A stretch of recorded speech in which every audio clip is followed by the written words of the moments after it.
Now, assuming that you built rapport with people, we're moving on to the needs.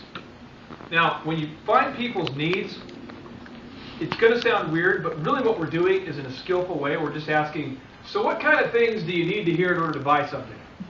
And then they're going to say, oh, here are the things you need to tell me in a few minutes, but I'll forget that I told you. And you go, okay, cool. A few minutes later, you tell them those things, and they buy. In real estate, they buy. Insurance, they buy. DJs, they buy. So some of the things you do, you want to help them discover the dissatisfaction gap between where they are and where they want to be. That's the biggest thing. If you get lost, where are you? Where do you want to be? Where are you right now presently? Where do you want to be? If I was trying to sell gym memberships, I would ask people what their fitness goals are. I would ask them where they currently are. I would contrast the two, make a game plan, and I would sell the game plan. You know, if I'm selling insurance, what are your goals for your life? How are you currently covered? Where's the dissatisfaction gap between your underinsured amounts and what you need? Sell the solution. If I'm booking a DJ, have you been to a wedding recently? Yeah, I have. Was it any good? Absolutely not. Well, let me ask you this. In a perfect world, what would your entertainer do? Sell the gap between what they've seen and what they want, sell the solution, boom. So you're selling the solution. So it's important you help people discover the dissatisfaction gap and you don't tell them the gap. Here's an example. Well, you know, a lot of brides tell us that the DJ is terrible at most events. That doesn't work. I just told them, and now I'm assuming that I come across as patronizing, almost like I'm the only person who can comment on wedding DJs. But if I ask them, have you been to a wedding before? You know, yeah, I have. Was the entertainment good? What did you think about it? And they usually will go, absolutely not. It was terrible. Well, did people stick around? No. Did people know what was going on? No. Did anybody make announcements? No. Was there a DJ? Yeah. What was he doing? Was he hitting play a lot or what? You know, and then you end up finding the dissatisfaction gap. So in your business, do most people shop at multiple jewelry stores before they make a decision? Yeah? Okay. And on the planet Earth, I've discovered that customer service is a thing that's disappearing from the Earth's surface. You know, you gotta wait on hold and talk to a guy in India who kind of knows what you're talking about. Okay? So when I go to, this is just me, layman, you know, in the last 3 years, I've been to Israel Diamond, I've been to Moody's, you know, I've been, I'm trying to think where else I've been. I've been to different places there. Usually it's something bridal show related or something. But I've been amazed at how, like, there's some representatives that are out of their mind and don't seem to pay any attention to the customer, and then some that do, and it's so obvious. So when someone walks in, what would be a way that you could find their dissatisfaction gap? Assuming that I've been to other jewelry stores and maybe you don't know, what are some of the questions you could ask them? If I walk in right now, okay, I walk in, I'm shopping for a ring for my wife, what are some questions that you could ask me? One, to build rapport, and two, to find my needs. Does anybody have some questions you could ask me? What do you think you like? Okay, cool. So I walk in, well, so what have you seen that you like so far? And I would say, well, you know, I really don't know a lot about them there. My wife has a such and such cut she's looking for, and so that's kind of what I'm hunting for right now. But I haven't really found anything I'm really into. And what would be his follow-up question? What's another one you could ask me? Somebody? Questions about her. Okay. So tell me about your wife. What's her name? What's her name? What's she into? How did you meet? Do you have any kids? I mean, is this going to be a surprise? Are you going? Because you have to get into it, right? Because it's emotional. So is this going to be a surprise? It's almost like you're being sneaky. Is this going to be a surprise? Yeah, it is. You know, like these other people know her. You know what I mean? You can do that. You know, so this is going to be a surprise. You can get kind of excited. What's another question you can ask me?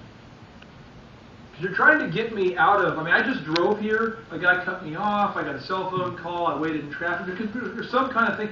I'm not in an emotional, happy-go-lucky state.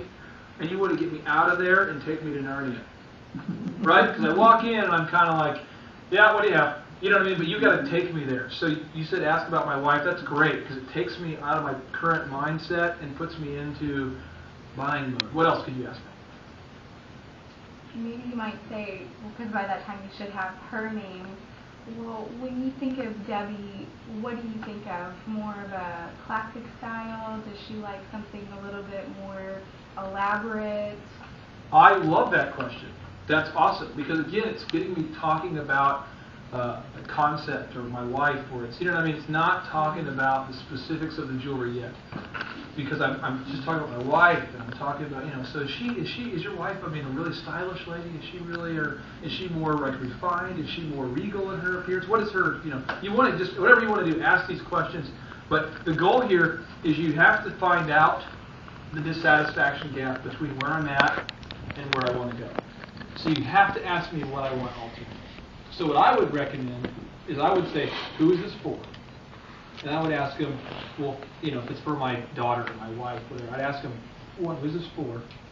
Because most people buy it for somebody else, I'm correct? So who's this for? And then, is this a surprise, or what's the occasion? I'd find that out. If it's a Valentine's gift, oh, so do you do this every year? You know, and now I'm going to promote myself to the status of like your event planning expert. And I'm going to make sure the whole thing is awesome. So I'm going to go, so Valentine's Day, are you going to take her out to eat? Well, I think about it. You know where you're going yet? No, I don't. Well, you know what? I know a great place. You would love to take her. It's a little place off of Utica Square. You're going to, you know, I mean, I'm going to be like the expert. I'm trying to get excited with them. I'm going to seriously do that. That's going to be my follow-up. I'm going to email them restaurants to go to, a hotel, maybe a manager up there who can get them a guest suite. I mean, I'm going to really focus on making sure it's the best Valentine possible. And then I'm going to say, when you give her the ring, what's the emotional response you're hoping to get? I mean, I would ask her, because what's going to happen is they're probably going to say, I mean, what kind of reaction do you think you'll get when you ask that question? Anybody?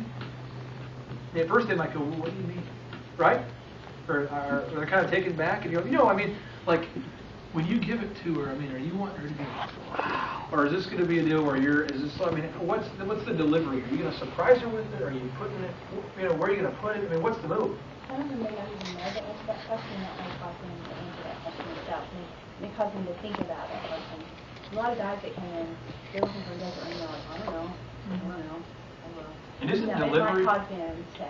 And isn't delivery the biggest part, though? Almost, it's like if you buy this awesome ring and you deliver it like a man-bear pig, like most of us want to do, it's bad. I mean, you know, because I mean, I know guys who propose, like, hey, here's the ring.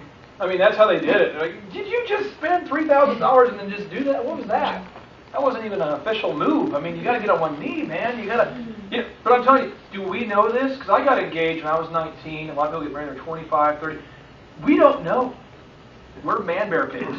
We don't know. So I feel like you need to empower yourself to be the one who knows. You know. So when you give it to her, what are you going to do? I don't know. I just was really trying to just find something.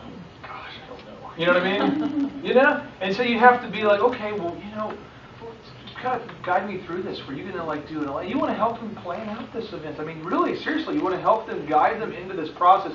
And once you do it, now the dissatisfaction gap is that you're the only person that seems like you give a crap at all about them as people and not just them as wallets. You're going to be the first person that cares. So when I go home to compare or look around or think about it, I'm going, gosh, you know, Debbie up there at J. Davis is the only person with a soul. You know what I'm saying, though? Because I've gone to the mall before.